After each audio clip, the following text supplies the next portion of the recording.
16 दिसंबर 1971 ढाका का आसमान धुएं से भरा था और दुनिया की नजरें एक शहर पर टिकी थी। सवाल सिर्फ युद्ध जीतने का नहीं था, सवाल था इतिहास लिखने का। क्या सच में 93,000 पाकिस्तानी सैनिक हथियार डाल देंगे या आखिरी पल में सब कुछ बदल जाएगा? कुछ महीने पहले पूर्वी पाकिस्तान जल रहा था। लाखों शरणार्थी भारत की सीमाओं में आ चुके थे। हालात इतने गंभीर थे कि भारत को सैन्य हस्तक्षेप का निर्णय लेना पड़ा। 3 दिसंबर 1971 को पाकिस्तान ने पश्चिमी मोर्चे पर हवाई हमला किया और औपचारिक रूप से युद्ध शुरू हो गया। लेकिन असली रणनीति पूर्व में तैयार हो रही थी। इंडियन आर्मी ने तेज बहुदिशात्मक हमला शुरू किया। लक्ष्य था ढाका। लेफ्टिनेंट जनरल जगजीत सिंह अरोड़ा के नेतृत्व में भारतीय सेनाएं और मुक्ति वाहिनी तेजी से आगे बढ़ी। हर दिन पाकिस्तान की पूर्वी कमान सिमटती जा रही थी। संचार टूट चुका था, हवाई पट्टियां नष्ट हो चुकी थीं, समुद्री रास्ते बंद थे। 14 दिसंबर को ढाका में गवर्नर हाउस पर सटीक हवाई हमला हुआ। संदेश साफ था, अब बच निकलने का रास्ता नहीं।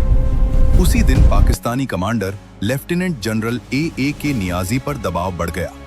सैनिक थके हुए थे, रसद खत्म हो रही थी और अंतर्राष्ट्रीय दबाव भी बढ़ रहा था।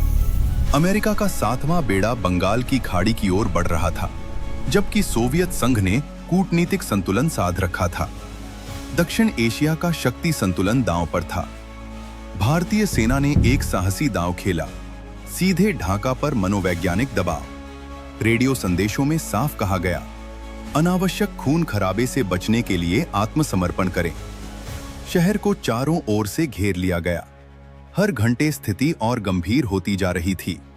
16 दिसंबर की दोपहर, रेसकोर्स मैदान। दुनिया के कैमरे तैयार थे। नियाजी ने आत्मसमर्पण पत्र पर हस्ताक्षर किए। ठीक 4:31 पर युद्ध का अंत हुआ। 93,000 पाकिस्तानी सैनिक युद्धबंदी बने। द्वितीय विश्व युद्ध के बाद का सबसे बड़ा सैन्य आत्मसमर्पण।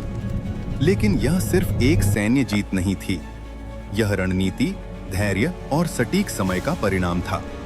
भारत ने न केवल एक नया राष्ट्र बांग्लादेश के जन्म में भूमिका निभाई, बल्कि दक्षिण एशिया की ताकत की दिशा भी बदल दी। उस दिन ढाका में सिर्फ हथियार नहीं डले थे, उस दिन एक पूरे युग का संतुलन बदल गया था।